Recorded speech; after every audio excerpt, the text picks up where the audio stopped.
Good morning and welcome everyone. I'm Mary Brown Sands, Chief Marketing and Communications Officer at the Small Business Investor Alliance. As many of you are aware, the SBIA is the advocacy association for investment professionals focused on America's lower middle market companies. Our association has played a pivotal role in promoting the growth and vitality of this industry and the small businesses it supports for more than 60 years. We're pleased to bring you our Lunch and Learn webinar series with today's topic, the PPP Flexibility Act, how it alters PPP loan forgiveness. Our series of webinars is designed to provide valuable educational content for our members, industry colleagues, and when the topic is relevant, the management teams of investor-backed portfolio companies. For questions during this session, please use the GoToWebinar toolbar to submit directly to our speakers. We will also monitor this section for any technical issues. Our technical director, Ainsley Hoffman, will reply with suggestions. Today's session is possible because of the support of our longtime sponsor, Matthews, Carter & Boyce. MCB is a full-service accounting firm that provides services to investment companies with a niche specialization in private equity firms and SBICs.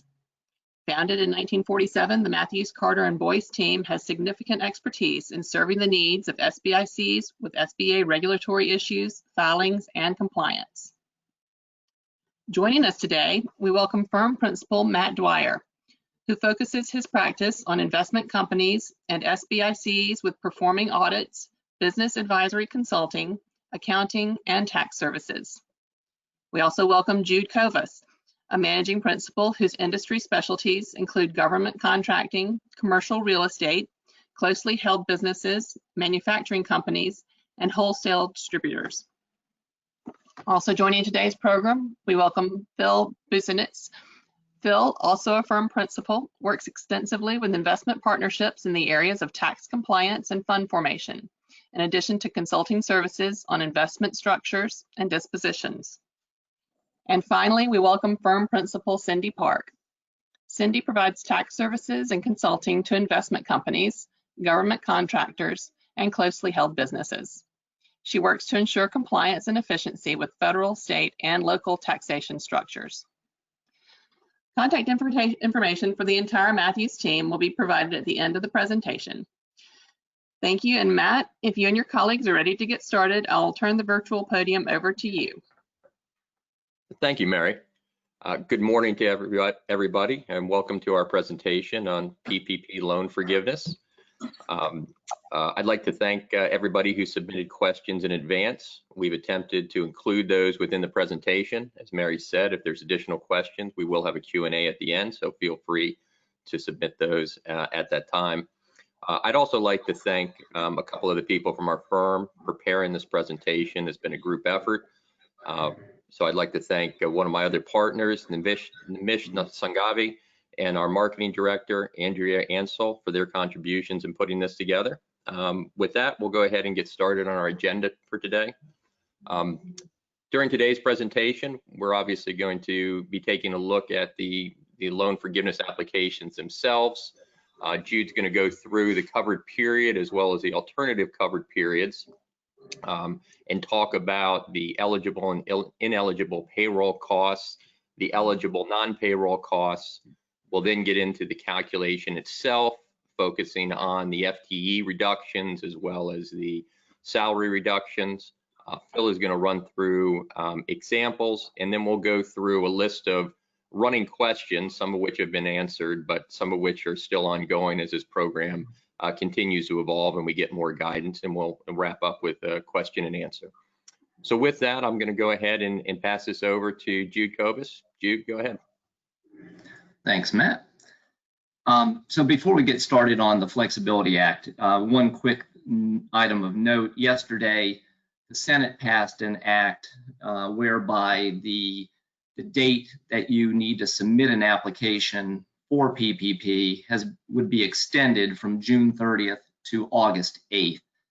Word has it that the Senate is looking at a similar bill, if not identical bill, and they're expected to pass it later today. So we'll be keeping you abreast of that as well. But for those of us who have not yet gained a PPP loan, you may have another little over a month to be able to do so, because there's about $100 billion of funds still in the program left untapped. Okay, the Flexibility Act. So yeah, the big thing that's changed in recent weeks is the Flexibility Act. It came into being on June 5th. And as the name implies, it gives businesses, borrowers, a lot more flexibility in being able to gain complete forgiveness of their loan.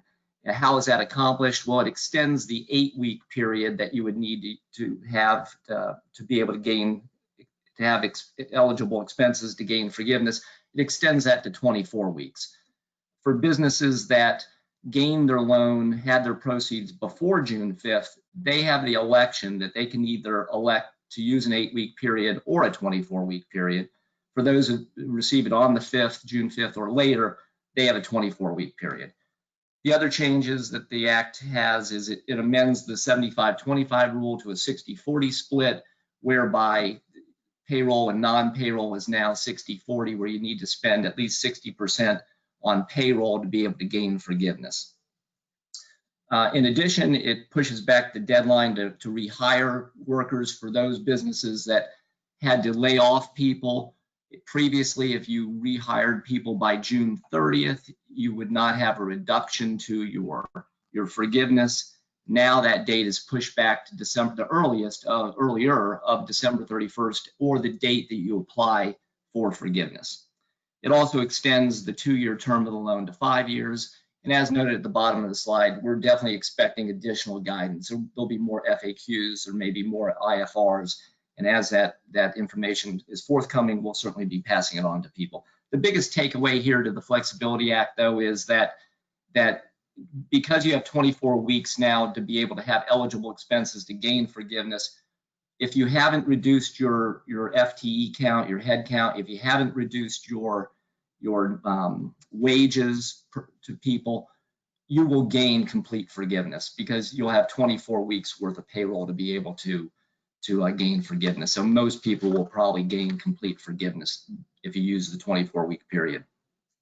Okay, so the application, in keeping with the fact that there's now this 24-week period, they had to change the application. New applications were issued, and we now have a new EZ form. The EZ form, to qualify for it, you either need to be one of 3 things. You could be a self-employed individual with no employees.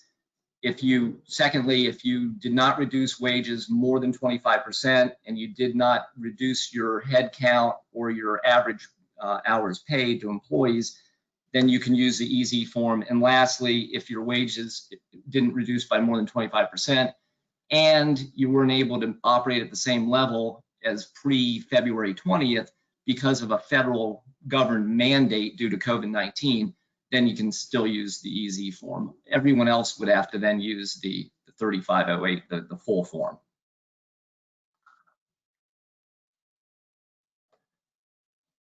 Okay, the additional comments on the application itself. There's a demographic form that's optional. You don't have to complete it. The documentation requirements, all the documents that are required, and we note there what the litany of items are. You can go to page 4 and page 6 respectively of the 2 forms, but you have to keep all those documents for 6 years after the date the loan is forgiven or paid. So you must keep all those documents for 6 years. And then when can you make the application? Previously, until recently, you would have to wait until the end of the 8-week period. And originally when they came out with the 24-week period, you'd have to wait till the end of the 24-week period to make your application. They've changed that. You don't have to wait till the end of the period. You can do it at an interim date. Once you've exhausted all the funds, you've had enough eligible expenses to be able to gain complete forgiveness, you can then apply then. You do not need to wait until the end of the full period. And then after you make your application, the lender has 60 days to review the application. SBA then has another 90 days after that. So it may be as much as 150 days before you are granted forgiveness. Okay, so what is the covered period? The covered period, again, depending on whether you're in 8 weeks or 24 weeks, that's the period. 56 days or 168 days. Why is that important? It's important because during that period of time, it's the period of time which you pay for eligible costs that would either be paid or incurred, and that gives you forgiveness. So those expenses that are paid within either the 8-week or the 24-week period, that's what gains you forgiveness. The date starts, I should note that the date starts on the date that you receive your funds. The alternative covered period, it's the same length of time, 8 weeks or 24 weeks, but it begins the first day of the first pay period after you received your funds.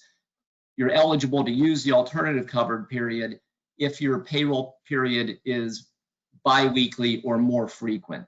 And I should note that this only applies to payroll costs. You can only use the alternative covered period for payroll costs. You cannot use the alternative covered period for non-payroll costs, namely rent, interest, utilities. You have to use the covered period for that. Now, I will say the alternative covered period and the covered period, it may be rendered moot for most, because if you're using a 24-week period, again, you'll probably gain complete forgiveness, and being able to maximize either using the alternative covered period or the regular CP, it may not be as vital now that you have a 24-week period. Okay, the concept of paid or incurred. So what do we know about this? It's been crystallized that we now know that certainly costs that were paid for during the covered period, but they were incurred prior to the covered period, they count. They're eligible for forgiveness. So an example of that would be rent. If you paid the rent for the prior month after you received your loan proceeds, it was incurred prior to the covered period, but it's paid during the covered period, you would get forgiveness for that. We also know that a cost that was incurred during the covered period, but it doesn't get paid until after the covered period, then you get forgiveness for that as long as it's paid by the next regular cycle, the next payroll cycle, or the next regular billing cycle in the case of rent or utilities or interest. And we'll look at that on a slide in a few minutes to kind of go through the mechanics of that. And then these concepts, the paid and incurred concept, they apply to both payroll and non-payroll costs. Okay, eligible payroll costs. Again, it's costs incurred, paid or incurred during the covered period, and we'll look at a slide or two in a moment.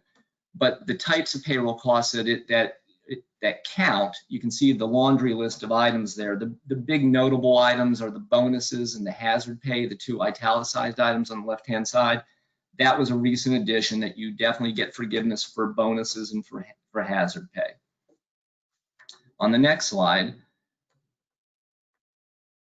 the ineligible payroll costs for anybody who's being paid more than $100,000 on an annualized basis, the excess above $100,000 does not count towards forgiveness. So how does that then translate into what the dollars are that you gain forgiveness for your group of employees? So for owners, any S corporation owner, C corporation owner, self-employed individual, a partner, a general partner, that translates to, if you're for an 8-week covered period, if you use the 8-week covered period, you're capped at $15,385. If you use a 24-week covered period, you're capped at $20,833.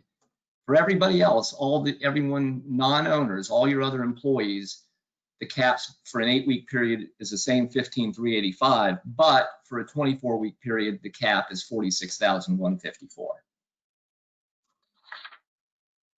There was a lot of discussion in the last several months about what types of health insurance, for retirement plan benefits, contributions for owners, what counts and what doesn't count towards the eligible cost to be able to be forgiven. And this is a nice little chart that summarizes that. Self-employed individuals, general partners, health insurance and retirement plans are not an add-on. You do not add those on. You're limited to simply what is the Schedule C income in the case of a self-employed, and for a general partner, essentially the K1, the K1 number. For S corporation owners, the health insurance, no, you don't add that back. The retirement contributions, you do. The logic there being the health insurance is part of your W-2. It should be on your W-2, the employer paid health insurance, so it's already in your wage number, so you don't add that back. The retirement contribution you do. C corporation owners, yes, you get that added on top for both. However, for all the three yeses there, it's still subject to the cap that we saw on the previous page. Which is to say, it doesn't add to those numbers, it's part of those numbers. Additionally, ineligible payroll costs include FICA, Medicare, any FUTA, the employer share of these things, any other amounts that relate to credits claimed under FFCRA, and then any wages paid to non-US residents, they don't count, they're ineligible as well. Okay, so let's take a look at how the covered period actually works. And in this example, we're assuming that the loan disbursement date is May 1st. You got your money on May 1st. The 8-week period then would end on June 25th. And here we're talking about payroll. How would payroll work? And we're assuming a biweekly payroll. And the first payroll period is assumed to start on April 26th, end on May 9th. That payroll is paid on May 14th rather. So all 14 of those days are eligible for forgiveness by virtue of the fact that it was paid during the covered period. Even though 5 or 6 of those days were incurred prior to the covered period, it's paid during the covered period, so you get complete forgiveness for those 14 days. On the tail end, similarly, the payroll period on 6/21 through 7/4, that payroll is paid on 7/9, so it's paid outside of the covered period, but 5 of those days were incurred during the covered period, so you get forgiveness for 5 of those days. So you get total forgiveness in this example if you use the covered period of 61 days. That contrasts with the alt-CP, the alternative covered period. We're assuming the same fact pattern, got your money on May 1st, but the alt-CP starts on the first day, on the day of the first payroll paid. So in this case, we're assuming that that is paid on the 14th. On the 14th. So in this case, the first payroll, the April 29th payroll, April 26th payroll through 5/9, it's paid on the 14th. You get forgiveness for that because again, it's paid during the covered period, in this case, the alternative covered period, so you get forgiveness for it. And then on the tail end, the payroll period for 6/21 through 7/4, that gets paid after the covered period, an alternative covered period is over. It's paid on 7/9. All 14 of those days, though, are incurred during the alt-CP. So you get forgiveness for all 14 of those days, even though it was paid in the first payroll period after the alt-CP. So in this case, using the alt-CP, you get forgiveness for 70 days, contrasted with the 61 days if you use the CP. Again, this may get rendered moot if you end up using the 24-week period, because you likely will have enough payroll during 24 weeks or even less than 24 weeks to be able to gain complete forgiveness. Eligible non-payroll costs, they include interest, rent, utilities. The obligation related to those items had to be in place prior to February 15th, 2020. As long as that's met, then the payment of those costs are eligible for forgiveness. In the case of interest, it's for quote unquote mortgages secured by real or personal property. What does that mean? Real property is real estate, buildings, and the like. So as long as it's secured by real estate, then it counts. Personal property would be such things as a car, a copier. As long as it's secured by the property, the interest paid on that would count. Again, same concept. It has to be paid or incurred during the covered period, with the special rule that as long as it's paid, if it's incurred during the covered period but paid outside the covered period, as long as it's paid by the regular next billing cycle, you're good. You get forgiveness for that. The question at the bottom: rent and utility prepaid payments, are they permitted? Not really sure yet. There's not been definitive guidance on whether you can prepay for these items and get forgiveness. So it's something we're still keeping our eye on. And then a slide here to again illustrate how the non-payroll costs would work for during an 8-week covered period. Same covered period, you got the money on May 1st, your covered period ends on the 25th. And here we're talking about rent. So the rent for April, maybe for those businesses that didn't pay their April rent in April because of the economic uncertainty that was already created, if they paid it in May, you would get forgiveness for that by virtue of it being paid during the covered period. So in this example, you may be able to get 3, if not 4 months of rent covered for forgiveness, in that if the April rent was paid in May, you would get forgiveness for it. You'd get forgiveness for the May rent, the June rent, and then how about the July rent? If you pay it during the covered period, you prepay it, do you get forgiveness for that? We're waiting for guidance. We don't know. We don't think so, but we don't know for sure one way or the other, but maybe. And I think that's it for me, and I'll turn it over to Matt. Thank you, Jude. So the next part we want to go through is the forgiveness calculation itself. Obviously, the attractive aspect of this program is the ability to have the loan forgiven. We've gotten a lot of guidance from SBA since the initial act on how the forgiveness is going to be done and how the calculation is going to be made. SBA issued, as Jude showed, the 3508 and the 3508EZ, which are the forms that need to be completed in order to obtain the forgiveness amounts. The forms themselves are fairly basic. I mean, there's not a whole lot to the calculations on its surface. You know, you add up all the eligible payroll costs and the non-eligible payroll costs, and you come up with a number. If you are using the 3508 as opposed to the EZ form, you then have to take a look at what your subtracted salary wage reduction is, and we'll get into that calculation a little bit more. And once you've subtracted that dollar amount from your total wages, you then have to multiply that against the quotient of your reduction in FTEs, if any, to arrive at your potential loan forgiveness amount. From that loan forgiveness amount, your actual the loan amount that's forgiven is the lower of the principal loan amount, the potential forgiveness amount that you just calculated, or what the amount would be, assuming payroll costs are equal to 60% of the loan. So it's the lesser of any of those items. As Jude did point out, one of the big changes here, in addition to the 24 weeks, is that we have moved now to a 60% forgiveness amount from 75.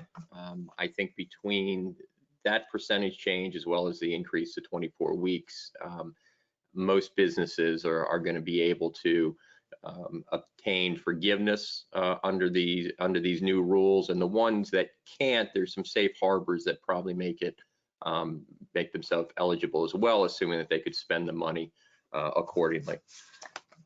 So the calculations of forgiveness of FTEs and in going through in the salary wage reductions are certainly much more where the heart of the calculations are made, and probably where everybody's going to spend a little bit of time. So specifically getting into the FTE reductions, what you need to take a look at is what are the FTEs during the covered period or your alternative covered period, and you compare the average FTEs during that period to your reference period. And the reference period is going to either be last year, February 15th of 2019 to June 30th, or earlier this year from January 1st to February 29th. It is possible to have a third alternative reference period if you're a seasonal employer.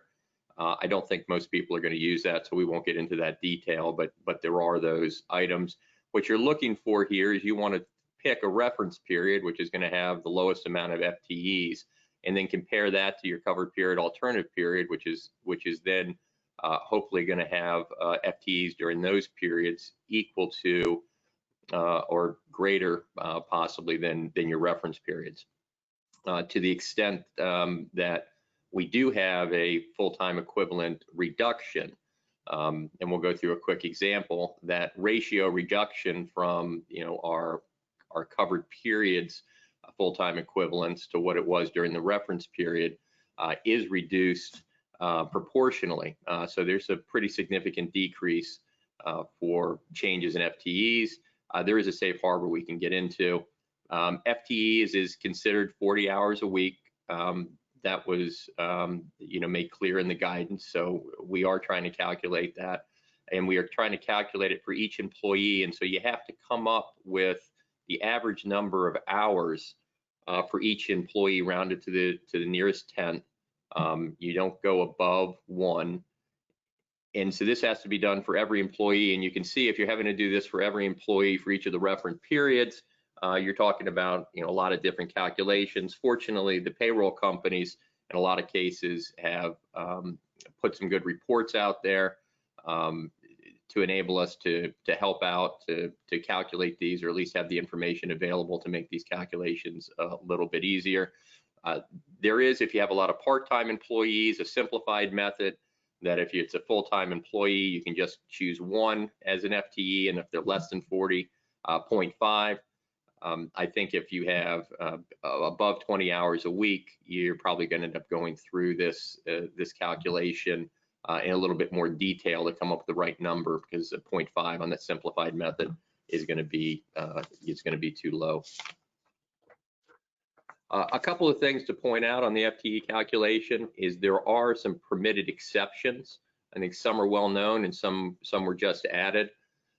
The one that we see that was most prevalent originally that people were talking about was that if you had a reduction in employee, you could then look to hire them back if the employee refuses to come back, which we did see quite a bit with our clients. And the employer is unable to hire somebody of a similar skilled position, that person didn't have to be counted against your reduction of the FTEs. What does happen there, though, is you have to have a documented offer to rehire. It has to all be in good faith. And in taking a look at this, an employer is supposed to then notify the state regarding unemployment. So there's certainly some additional steps that have to be made. Other exemptions are if an employee was terminated for cause, that person is not calculated against the FTE. The employee resigns, same thing, not calculated. And if an employee voluntarily reduces time, the hours are not reduced. In the latest guidance that's come out, if an employee hours has been reduced and then you offer to reinstate their hours back to the full-time amount, and they're not able to or not willing to come back, that also is cause for exempting them from the FTE calculation. It is important to note here, though, that these exclusions really only apply to the calculation of the FTE quotient. So they're not counted against the calculation with determining the ratio. But in order to receive forgiveness, the money still does need to be spent in accordance with the Act. So even though they're not counted in the FTEs, it still is important to make sure that you're using the money accordingly. A very quick example for FTEs, and this is really right out of the guidance, but it shows the direct relationship between the FTEs and how the calculation is made. So if you started out with your reference period of 10 FTEs, and you then during the covered period reduced your FTEs to 8, that's a 20% decrease. So when you go and do your calculation of forgiveness, after you've taken your payroll and non-payroll cost and reduced the wage reduction, you then have to multiply all of that against 80% and those are the eligible expenses for forgiveness. So that becomes your first and the potential forgiveness numbers when you look at the three numbers you need to look at for the maximum loan forgiveness.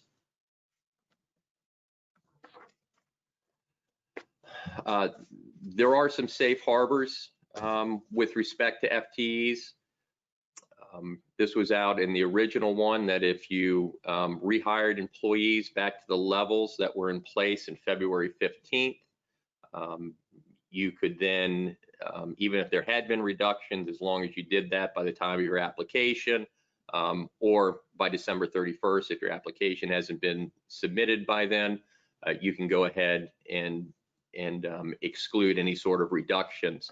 A couple of caveats in that is the main one is that you have to have had a reduction between February 15th and April 26th. So if there was no reduction during that period of time, you can't use the safe harbor. The second safe harbor that is more recent is the regulatory restriction safe harbor.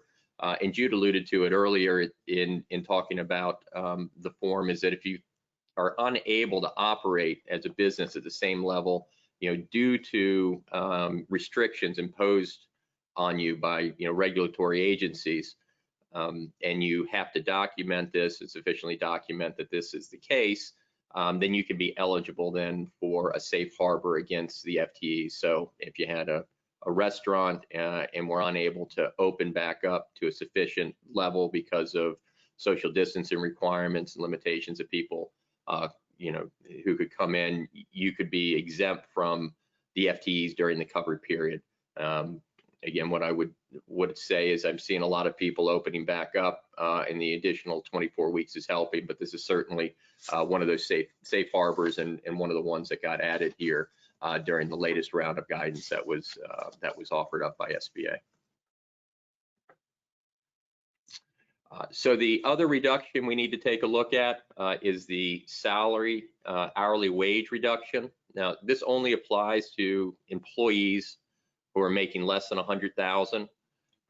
And one thing to point out is that it only applies to the portion of decrease that's not attributable to the reduction in hours that we've taken account under the FTE reduction. So you don't get double, a double reduction for reducing people's hours and the wages. It's really based on the wages solely being reduced. And it's only on the excess amount of the amounts being reduced. You're allowed to reduce wages to 25%. Anything above that would have to be shown as a reduction against your potential loan forgiveness. This is done on an employee by employee basis. And if you go and take a look at the forms and look in detail, you see worksheet A goes through every employee, and you have to do this calculation to figure out what amount ends up needing to be forgiven for them.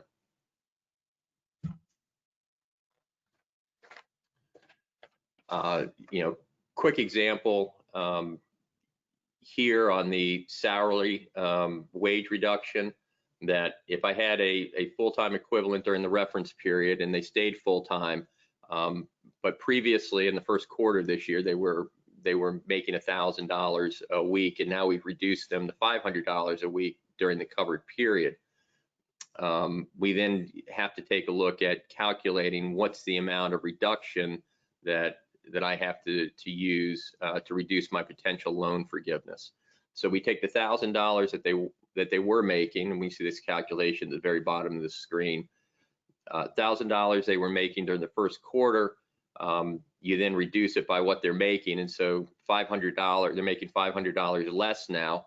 The first 25% reduction is allowed, so it's exempt from being included in this calculation. So of that $500 reduction, $250 is exempt, but then what we need to do is take that $250 that's not exempt and multiply it by the full week, and I'm assuming here that our covered period is the 24 weeks that we're running. And so the reduction that we would have for this individual employee is $6,000. For employee number 2 in Phil, when he runs through the examples, will be using this employee 1 and 2, and so you'll see these as they run through the calculations and how they impact the forgiveness amount. If again we had a full-time employee of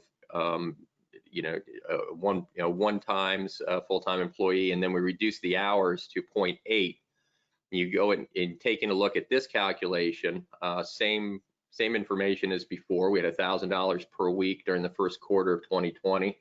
They're now making only $500 a week. So at the very bottom, we can see the calculation of $1,000 minus the 500. So we have a $500 reduction. The first 250 is exempt, so we don't have to worry about that, just in the other example. And what's new here is that we reduced the employee's time from a full-time equivalent to 0.8, so we had a 20% reduction. So 20% of the reduction in pay is a result of the change in hours, and we've accounted for that under the FTE reduction. So we further reduced the amount that has to be subtracted under this wage reduction. So we take the 1,000 minus the 500, the 250 that it's exempt, and then the 200 that's related to the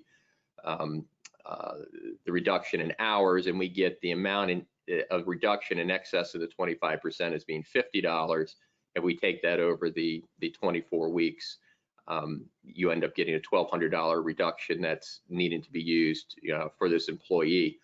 Now, again, this is, if you go through the schedule of reductions, Schedule A lists out all the employees, and then there's a worksheet A with tables 1 and 2, which are where all these detailed calculations, are made.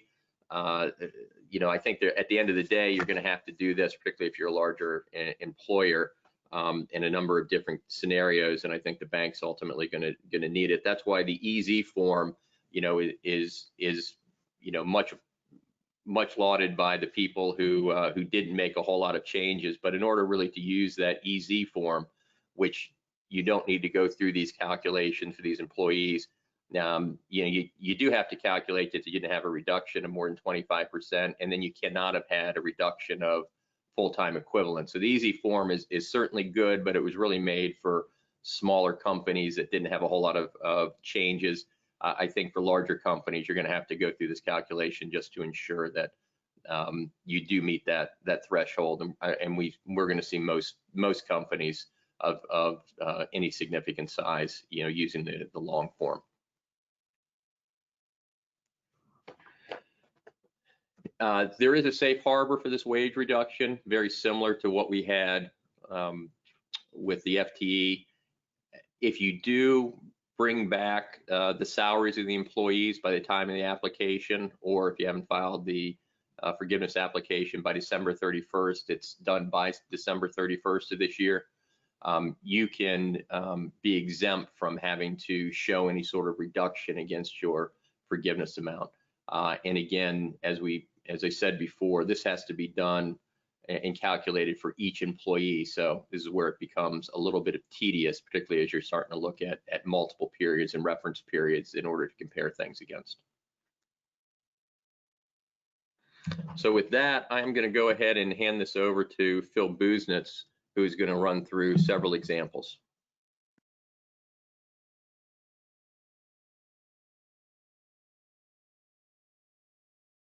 Thank you, Matt.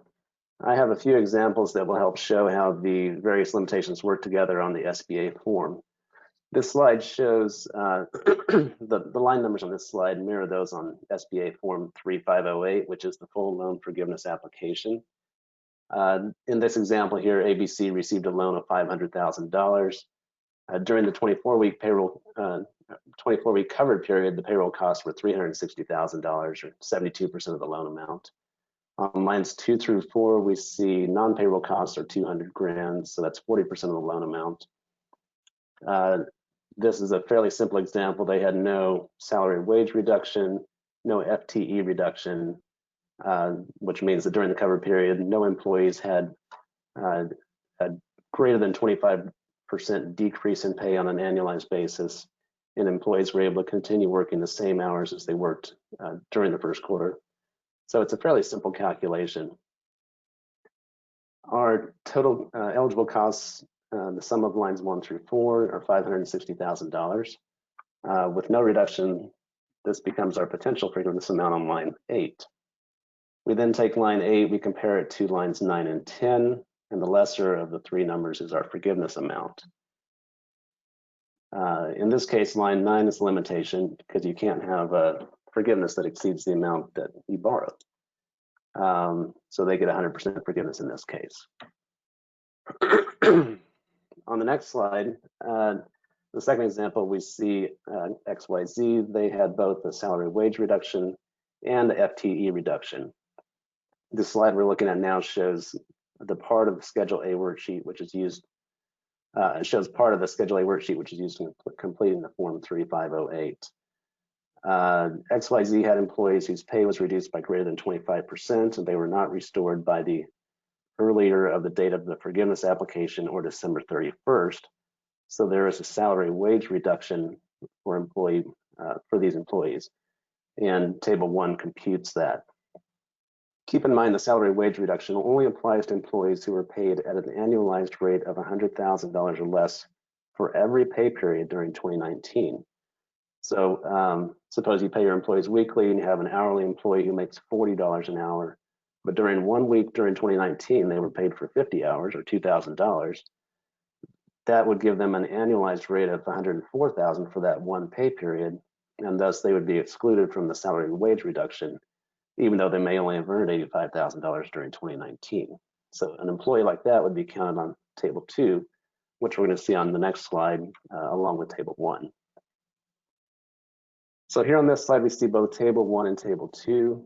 As I mentioned, Table 1 computes the salary wage reduction, and then the data from both Table 1 and Table 2 is used to compute the FTE reduction, as well as the cash compensation component of payroll costs.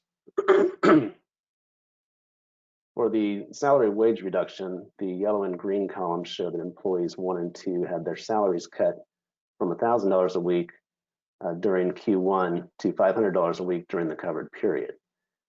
These are the same two employees that Matt covered earlier in his examples. Employee 1 continued to work 40 hours a week, and employee 2 was reduced to 32 hours a week, so they were at 80% FTE. In the right-hand column, we see employee 1 is computed, the reduction for employee 1 is computed by taking the excess of the $500 weekly pay cut that they got over 25% of their previous pay, so that 25% would be $250. So their salary wage reduction that counts against them is $250 a week, so 1,000 minus 500 minus 250. So for 24 weeks, that's a $6,000 salary wage reduction we see in the right-hand column. Employee 2, same numbers, but their hours were cut to 32 hours a week, so they had a 20% FTE reduction. So like employee 1, we start by looking at the $500 weekly pay cut. We reduce it by the 25%, the $250 like we did for employee 1, and then we reduce it by another 20% of their previous pay, or $200, to avoid duplication of the FTE penalty. So 500 minus 250 minus 200 leaves us with a $50 weekly salary wage reduction, or $1,200 for the entire 24-week period. We go through this exercise for all employees who meet the Table 1 requirements, and in our example, the blue number 10,000 carries to Form 3508. The purpose of Table 2 is to account for the cash compensation and FTE reduction for those who made more than $100,000 annualized during any pay period in 2019. The overall FTE reduction quotient of 90% will carry to Form 3508, and the $240,000 of cash compensation will carry to Schedule A, where it will be combined with other payroll costs such as health insurance and retirement to arrive at the total payroll costs. On the next slide, we'll see how it all comes together. So XYZ had the same $500,000 loan that ABC did, but we had to reduce payroll costs, which is cash compensation, retirement and health benefits, and state unemployment taxes. Had to reduce those costs to $240,000. Fixed costs were still the same, $200,000.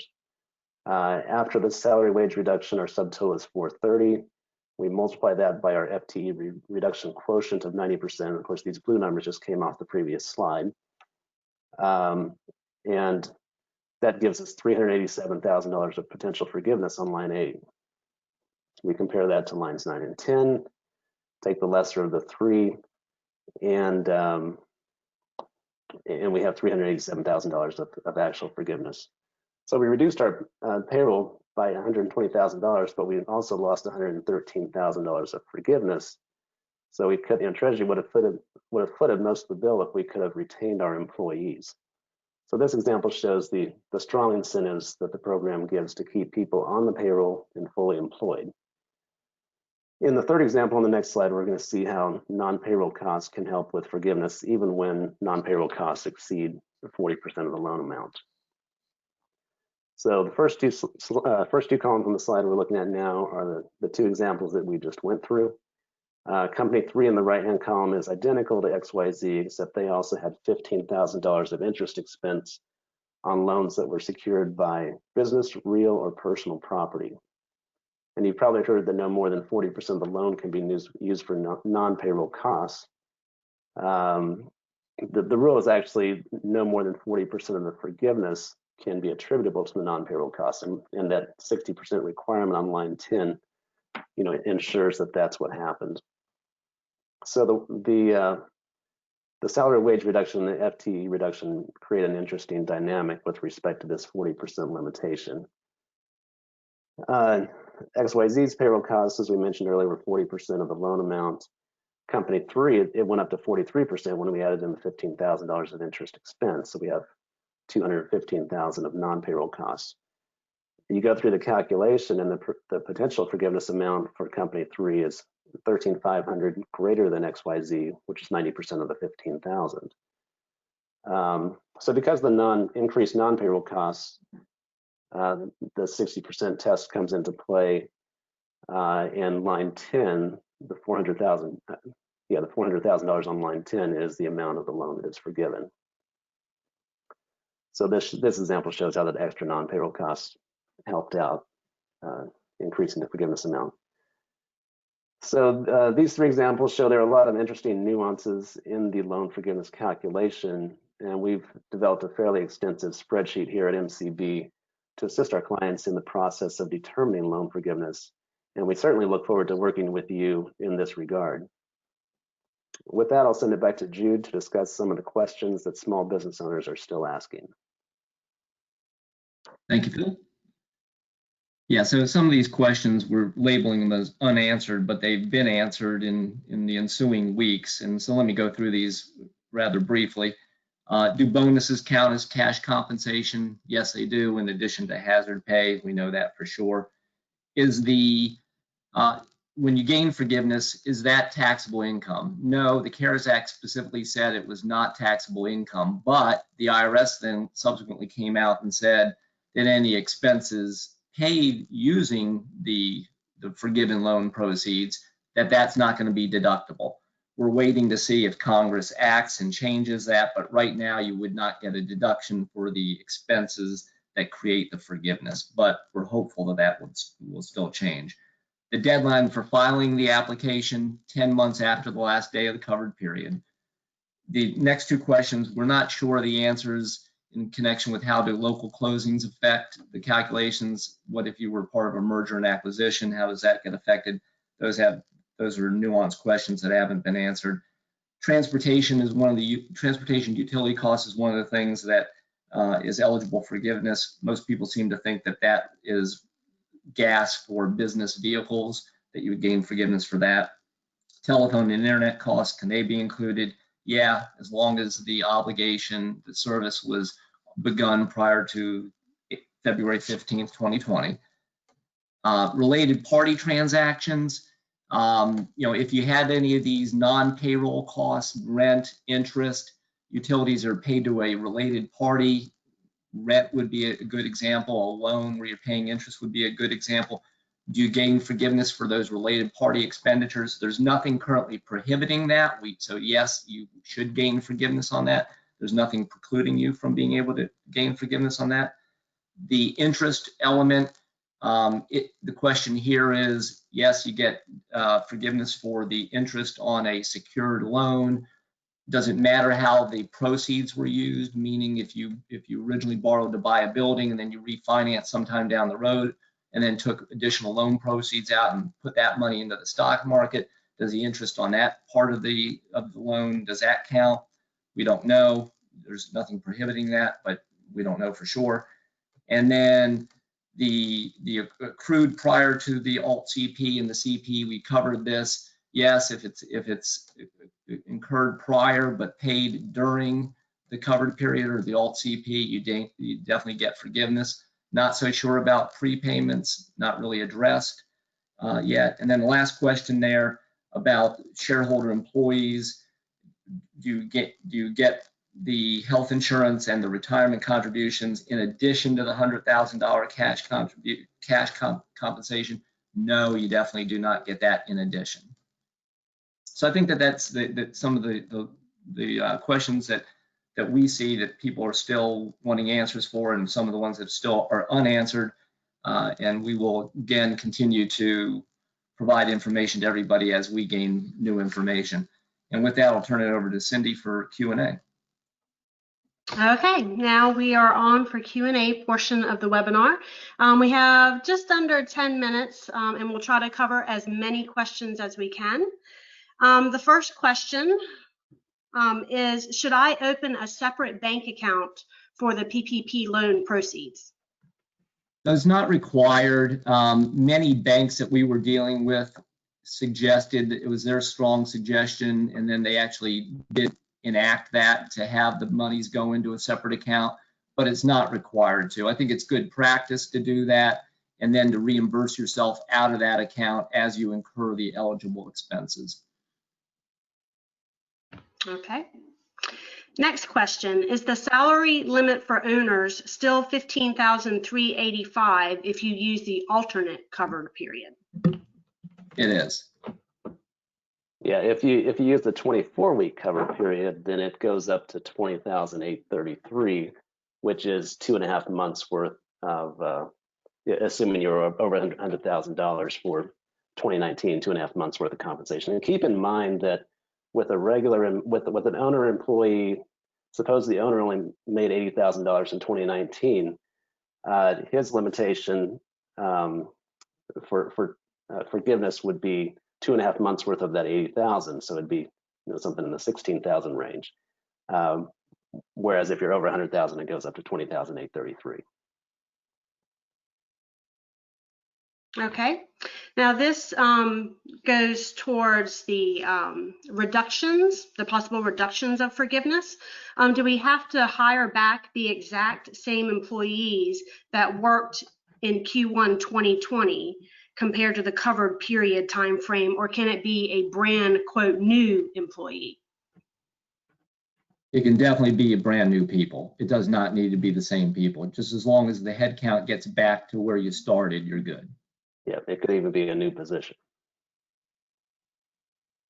Okay. If you are a disregarded entity and you report your income on a Schedule C, are your health insurance and retirement plan costs for your employees eligible payroll costs? For your employees, yes. Not for you yourself, but yes, for your employees. Okay. If you fired an employee for cause or the employee resigned, can you still use the EZ form?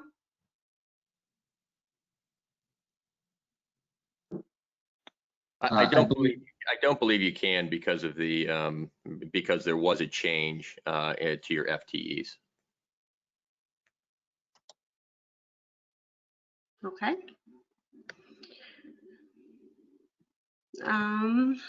Scrolling through, is the health insurance part of the cap of the $15,385 per person for 8 weeks? It was considered as an additional expense when the PPP loan application was originally submitted. How has that changed? That is true. And for a number of people that probably submitted, you're right, a lot of people submitted adding that on top of it.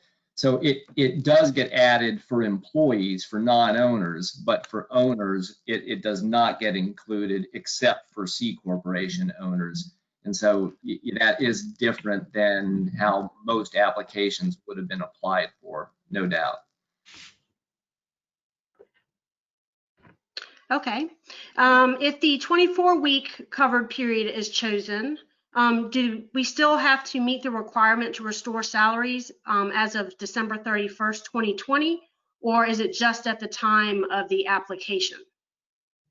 Can we apply? Oh, go ahead. Sorry. Can we apply for forgiveness after 16 weeks when the loan amount is exhausted? Yes, you can. So you can apply at an interim date, whenever you think that you have incurred enough eligible expenses to gain forgiveness, you can apply at that interim date. But back to the first question, if it's either the earlier of December 31st or the date of the application. So you'd have to, if you're going to file early, you would need to restore by the date of the application to restore your head count. Otherwise, strategically, you may want to wait until December 31st if you haven't yet restored, and then it gives you more time. Right, or the end of the covered period. True. Another participant of the webinar asked, any idea what the rationale was for not including FICA, Medicare, and FUTA as an employer payroll cost, since the employer pays their share with each payroll? I can't offer a guess. Anybody else? I haven't heard any logic to that. I guess one thought I had, and it's an interesting question. The whole idea of the program is to get the money in the pockets of the employees, and the employer cost for the FICA tax is not an employee cost. It doesn't come out of their paycheck. So maybe that was the thinking there. Obviously, it indirectly affects employee compensation, but it doesn't directly come out of an employee's paycheck. So maybe that's why. Could be. Okay, this one goes back to the 8-week versus the 24-week covered period. Why would you elect an 8-week covered period if you have the option to use 24 weeks? For loans secured prior to June 5th, 2020, is there a benefit? Largely, no. I mean, it previously, before they told us we could do an interim filing for forgiveness, a lot of people probably could have still done the 8-week period because they didn't want to wait till 24 weeks to be able to file for forgiveness. But now, most filers are probably going to use the 24-week period. Yeah, if you're somebody that got your loan and you hung on for 8 weeks and paid your employees and you got full forgiveness, and then your business was shut down and you had to let everybody go in the 9th week, then clearly you would be much better off with the 8-week covered period. Okay. Going back to a Schedule C filer, what are some of the costs that a sole proprietor can use towards PPP loan funds who have no employees? Say that to me again. I'm sorry. So for a Schedule C filer that doesn't have any employees, can you cover the costs that would be allowed for PPP loan to be used for PPP loan proceeds?